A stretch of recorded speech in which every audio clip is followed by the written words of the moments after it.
Welcome to the Questioning Our Perspective podcast, where questioning our thoughts helps you to discover the tools to change your perspective and change your life. Welcome back. Today, we are going to be diving in to one of the most controversial things if you're in project management or product management, and that is Agile versus Waterfall IT methodologies. Now, we've all heard buzzwords about Agile's flexibility, Waterfall's strict structure, both good and bad things. And by now, you've probably dealt with one or both of them in any organization that you've been in, whether you're in engineering, whether you're in project delivery or process improvement, you've probably dealt with one or both of them. But the question really we need to look at is, what do these methodologies really mean today? You know, it's been 24 years since Agile was introduced with the Agile Manifesto. And with projects really evolving faster than ever, we should really question what really is the better methodology. Now, we're going to break down on some of the pros and cons today, and you're probably not going to like my end answer. So stay tuned for that. But we'll see if some of the assumptions hold water or if we're just kind of cascading off of a predictable cliff. So first up, let's look at Waterfall. This is the granddaddy of project management methodologies. It's a linear process that's been around since the 1950s. The idea is really simple. You define up front everything that you need in order to complete what you want to do, to deliver value, however it is defined. So the requirements, design, implementation, testing, and then you execute all of that in sequence. But does the rigidity still work in today's fast-paced IT world? Let's look at the pros. The first pro is predictability and planning. You know, with Waterfall, the strength lies in its clarity. You know where you're going to be from day to day, and ideally you have a pretty good idea, you know, what's going to be completed in phases or when.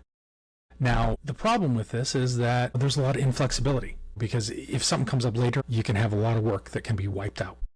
And it's because it's so linear, it's going to take longer. You take longer to plan. You have a roadmap and you really need to stick to it. And frankly, this is how we plan in almost every company I've ever been in. You plan in a waterfall method. You plan a year out. And because of that, you know, this works very well in the corporate mentality. But you are locked in. So if you have cost overruns, that's something you have to take all the way up to leadership. And that's going to impact the budget. And then you're going to be looked on poorly because of that. But another big win with Waterfall is documentation. Waterfall demands upfront documentation. According to Geeks for Geek, quote, there's a strong emphasis on documentation. Requirements, design, and other project aspects are documented extensively at the beginning of the project. Close quote.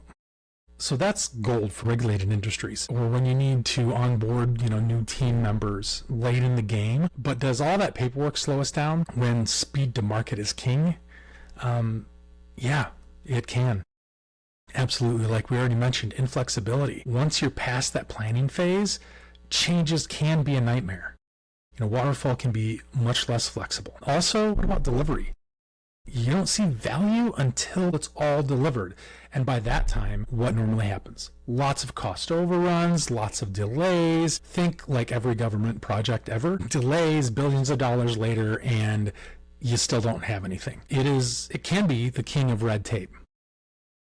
So Waterfall's got that structure and predictability, but it's a gamble that requirements can often evolve and change. And we're clinging to it because it's comfortable. But does it really serve the modern IT, and I would even say outside of IT, needs? So now we look at Agile. This was born in 2001 with the Agile Manifesto. This was kind of a rebellion against Waterfall's constraints. And in Agile, it's all about iteration, about collaboration. It's about adapting on the fly. But the question is it the silver bullet that it's been made out to be? So let's dig into that. So first of all, under pros, we have adaptability. I mean, that's what it's made for. It's made to be flexible. Atlassian sums it up on their website. They say, quote, the ability to adjust during each iteration promotes velocity and adaptability, close quote. But what if you need to pivot? And because, you know, a new feature comes in or there's, you know, something a competitor just brought out. Well, Agile's got you covered on that. Because with Agile, you are delivering value in short increments and not just the idea of value or a little bit of a test. You're ideally setting up your entire delivery structure so that you can deliver small increments of value consistently. Now that can be great if you are in an industry that's constantly flexing and you need that short-term agility. So think apps or any type of software development. That's why this is caught on so well in software development, because it's exactly what they do. Because it used to be that by the time you'd go through the entire software development life cycle, if you were in the waterfall world, what you brought out may be completely behind the market and may not even go anywhere. And that's a lot of money down the drain. So bringing it out incrementally and then shifting and adjusting is perfect. The other pro is you get that early continuous delivery. There's that speed to value. With Agile, you're not really waiting to the end of a long project to see the results.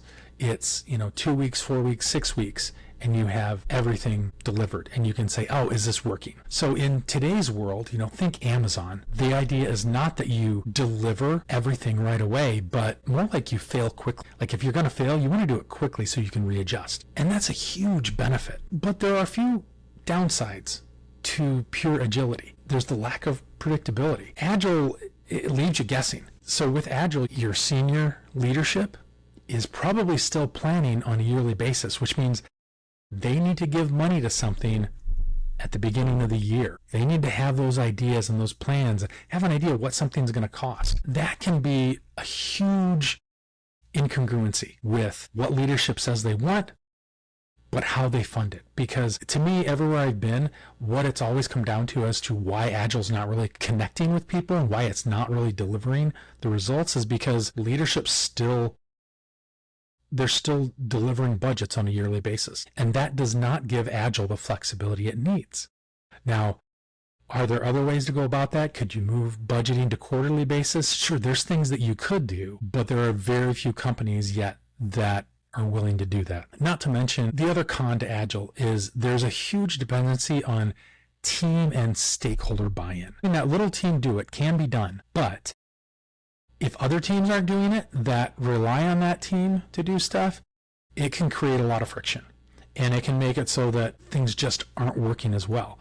So everyone's got to be all in.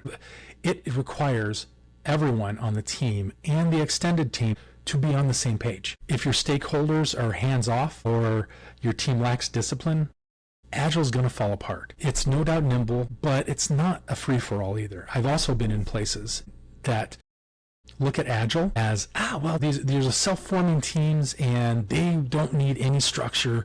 They just, go out and deliver. And that can work for a little bit, but very quickly what you find is as you start to grow, you have to have structure. You have to have standards. And if you think Agile means no standards, you're gravely mistaken. You absolutely have to have standards. And so what's really at stake here? Where does this leave us with modern IT projects? Think cloud migrations, think AI development, think rapid rollouts, but also think regulatory pressures, think tight budgets. Waterfall gives us control, but risks obsolescence, whereas Agile keeps us nimble, but it can spiral without guardrails. So we're stuck picking one or the other. Or are we? And that's where I think most places have developed or have adopted some type of Agile hybrid framework. Whether you call it a flexible structure, hybrid methodology, no matter what it is. In fact, I would say that it's really more the future is not a one or the other. And it's not even a both. It's more like a tool pouch. Think, if you're familiar with Lean, look at all the different ways to improve. So when you look at over the last 30, 40 years, we've had Toyota with total quality management or TQM, continuous improvement or Kaizen. You look at Lean, you look at Six Sigma, whereas you're trying to make things run more smoothly or you're trying to drive out defects. You're looking at business process management, theory of constraints, general process improvement. Now you add on to that waterfall and then Agile and the many flavors that Agile has, which can be Scrum, Kanban, extreme programming, feature-driven development, Crystal methodology, and I'm sure there's 100 others by now. You look at workforce planning, you look at road mapping, you look at systems thinking, and these are often sold to us as, this is the golden dart, this is the thing that's going to really help us improve. It's going to help us drive value. This is where I step back and say it's not one single thing. It's not a one-size-fits-all. Every project, every organization, and even depending on where the organization's at in its journey and in its culture, is going to need the tool pouch of methodologies to bring out. Which is why it's so important that we hire in experienced professionals that have kind of lived through these things, and why I'm a big one on diversity. Not diversity for the sake of checking a box, but diversity of experience. You bring someone in to insurance that's been in healthcare, or you bring in someone in manufacturing that moves into some other field, rockets or anything. Having that experience gives you different perspectives, gives you a wealth of knowledge that can help change the way you're looking at problems. Because really, at the end of the day, we're all just problem solvers.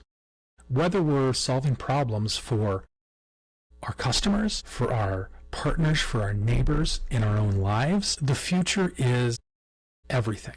The future is having an understanding of all of this. So you might call it a hybrid methodology to begin with. So let's look at what a hybrid methodology might be. So a few core principles. You might have, waterfall for your upfront planning. So for your scope, your budget, compliance, but then for development, you're going to shift to an agile mindset because you'll be working with agile teams. But ensuring that those agile teams can deliver incremental bits of value so that if you do need to shift, you can cut the project off there or shift the project in a way that what's been done doesn't get thrown away. That's really the key. Is you want to deliver value, but you don't want to have any of that value go to waste. So you might start it with waterfall to begin planning, move into agile for development, testing, and delivery. Then for that documentation, the ending part, maybe you do have a beginning and an end, which is more conducive in a project to waterfall. In that case, you might need to have full testing at the end of something. So that's just one way of doing it. There are millions. And in fact, I would say the real principle here is the future is not one or the other, like I've already said. The future is a hybrid. The future is understanding these principles and bringing them together. Because if you look at Agile, some of the additional principles that you look at there, like retrospectives, bring in what I consider, that continuous learning, or it brings in a continuous improvement atmosphere, thinking of lean. Those are all principles that we've grown up with from one venue or another, and it brings them together. Agile isn't really just about following a scrum or putting stuff on a Kanban board or having daily stand-ups or having a retrospective. It's not about those things. It's about the culture that you build for personal accountability and personal responsibility for taking pride in someone's work and allowing them to have that pride and have that autonomy to deliver in the best way they think is possible. So as you go forward in looking at whether it's Agile or whether it's waterfall, realize it's neither and it's both. And it's even more than just Agile and waterfall. It's gaining as much knowledge as you can as a project management professional or a product professional, a program professional, to be able to bring in these differing perspectives, to be able to understand what it is the problem needs and customize for what that problem needs. Whenever I go into a large project, and my company and I, we focus on large projects and programs that are really big, hairy, kind of chaotic, things that companies don't necessarily know how to deal with. Whenever I go in, one of the first things I do is I want to understand the culture. I want to understand who are the players, who are the stakeholders, what have we done in the past, what current methodologies do we have that we can take and build on, because I don't want to change the team. I don't want to change how they work. I want to use the way they work and bring it all together. I want to be able to connect the pieces so that we can all learn and grow together, and then we can build the greatest value that we need for this engagement. So we've covered a lot today, and I know this may not fall well with some of you. Some of you are very much into Agile and are like, no, this is the only way to do it. And I get it. For certain things, it is the only way to do it. Some of you are really into waterfall, and it's like, oh, but we've now got this new stuff with PMI where we're really looking at all the hybrid stuff, and that is fantastic. I would say there's no right answer and there's no wrong answer. The only wrong answer is that which doesn't work for you and your organization. The only right answer is what does work. So thank you for tuning in today. I am Aaron Matthews. This is Questioning Our Perspective, and I hope you have a wonderful day, and I'll talk to you next time. This has been the Questioning Our Perspective podcast with Aaron Matthews.